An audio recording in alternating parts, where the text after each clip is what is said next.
Patuloy po ang panggigipit, pangaharas sa mga sumusuporta kay Vice President Sara. Kaya sobra na talaga ang gobyerno ni Marcos Jr.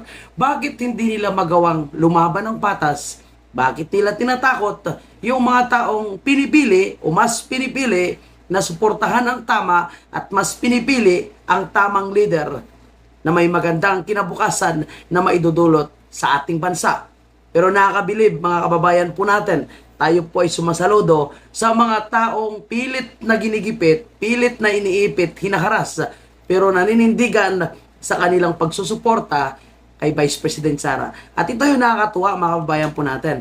Sa isang maliit na bayan, sa Ifugao, sa Lanot, ay naninindigan ang kanilang pinuno, ang kanilang mayor, na hindi po ito natatakot at hindi po ito atras sa mga panggigipit na posibleng kakaharapin pagkatapos in-invite si Vice President Sara sa kanilang piyesta, sa kanilang bayan.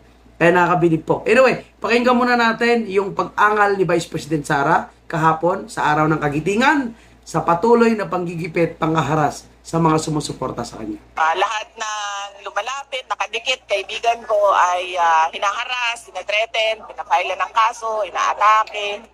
VP update na lang dun sa 2028 elections. May ano ka na ba, initial list sa 12 senators Grabe, like init mo to. or possible mas marami pa sa 12? Wala.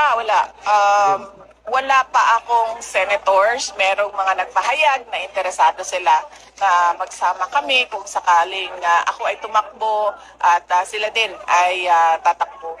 Pero kung sasabihin mo na meron na talagang listahan at meron na talagang usapan, walang ganoon para sa senators list sa elections sa 2028.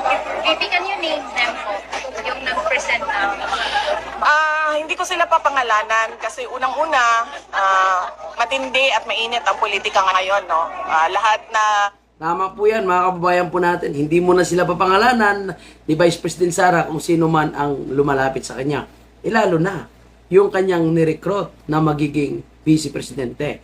Kasi kung yung hindi pa nga nagpapahayag na sasama sa kanya sa 2028, ginigipit na, hinaharas na, tinatakot na, paano pa kaya kung papangalanan niya itong mga nagdeklara na tatakbong senador at susuporta sa kanya, lalo na yung kanyang Vice Presidente.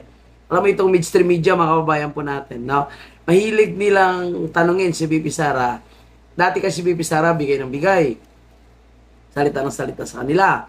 Ngayon, ginagamit nila ito actually laban kay Vice President Sara. Kaya tama yung ginagawa ni VP Sara na hindi mo na nagtitiwala ngayon, lalong-lalo na sa mga mainstream media. At alam nyo mga kababayan, tingnan nyo nasa gitna po yan ng init. So, walang kaartihan yung ating Vice Presidente. At yan talagang legit na hindi throwback, hindi AI, hindi manipulated video. Ito ay legit na talagang nandyan mismo sa event.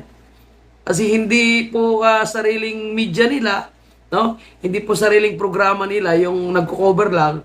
Ito, open sa lahat. Hindi lang sa mainstream media, kundi sa lahat na publiko at sa lahat din ng mga vloggers na gustong magpakita ng patunay na nandyan talaga yung ating Vice Presidente. Ngayon, dito po sa ating Presidente, kahit nagpalabas po sila ng video, actually, may mga nagpo-post din na nandun daw sila sa event. Totoo daw po yung nangyari doon sa Bataan, yung event ni Bongbong Marcos sa nangyaring araw ng Kagitingan. Pero marami pa rin yung pagdududa na posibleng manipulated, posibleng AI, posibleng throwback videos lamang. At yung mga nagsasalita nga, sinasabi na baka sila ay kasama sa nabayaran o mali-malita. Kaya nila, sinasabi na nandun sila sa event. Pero syempre, hanggang ngayon ay hindi pa rin makonvince yung sambayan ng Pilipino na nandun si Bongbong Marcos. Bakit? Hindi kagaya ni VP Sara na nandun talaga siya, kasama ang media, kasama yung vloggers, kasama yung sambayan ng Pilipino at nakikita. So yan ang hinihingi ng publiko ngayon kay Bongbong Marcos.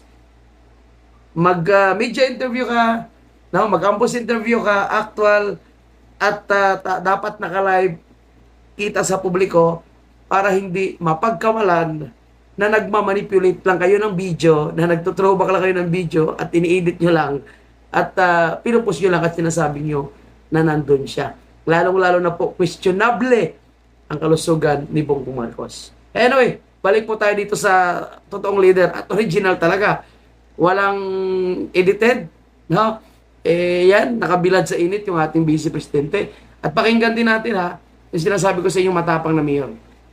Ang lumalapit, nakadikit, kaibigan ko ay hinaharas, hinatreten, pinafile ng kaso, inaatake.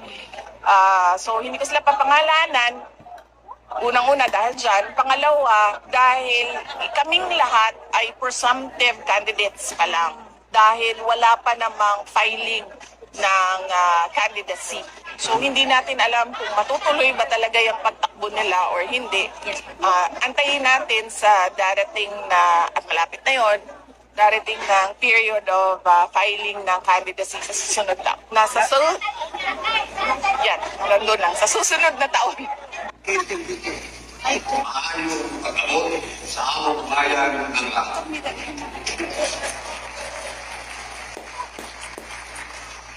Ako bilang ama ng bayan ng Lamon, binubuksan ko ang aking pisik para sa bawat kababayan at sa lahat ng mga dumalo mula sa iba't ibang bayan ng Ifugao at karating probinsya ng Nueva Ecija.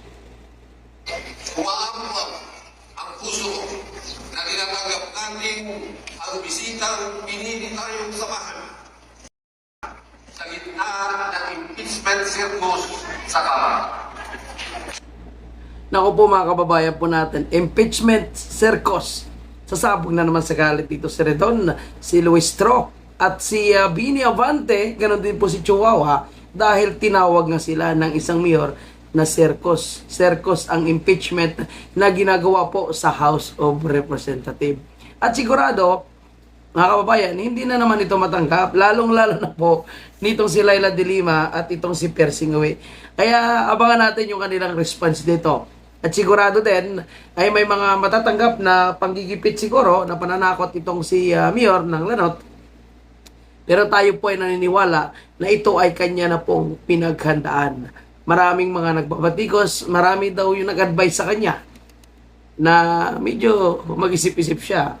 Dahil nasa kontrobersya si VP Sara, hindi sa kontrobersya na nasa impeachment. Kontrobersya na pinag-iinitan, hinaharas, ginigipit yung mga taong lumalapit sa kanya at ang sumusuporta sa kanya. Yung which is totoo naman. Nakita natin ngayon yan. Pati sa lahat na mga nagsasalita na tungkol sa corruption, yung mga nagbobuljak, yung mga nagsasabi ng katotohanan, meron pang pinalabas na patay, pero yung balibalita, inasa Euro pa lang. Di ba? Tapos itong delivery ng mali-malitang pera, itong lumalabas na hindi maganda yung kalusugan ni Bongbong Marcos. So, lahat actually, ay tinatakot nila para itong mga ganitong klaseng information ay hindi makarating sa mga Pilipino o sa taong bayan. Kumantakin nyo ngayon. Yung mga tao nagki-question sa kalusugan ni Bongbong Marcos at naghahamon na ilabas ang kanyang medical certificate, ilabas ang kanyang medical report para makasigurado tayo na nasa maayos na kalagayan si Bongbong Marcos, lahat ay tinitreaten po nila na kakasuhan. Iba po, yung nasa gobyerno natin ngayon. Takot na si VP Sara ay maupo. Na sigurado, makukulong sila. Ito, lalo na itong gumagawa ng circus na impeachment. Itong mga nasa Committee on Kangaroo Court. Yun lang po at huwag kalimutan nila ang video ito. Mabuhay po kayo natin.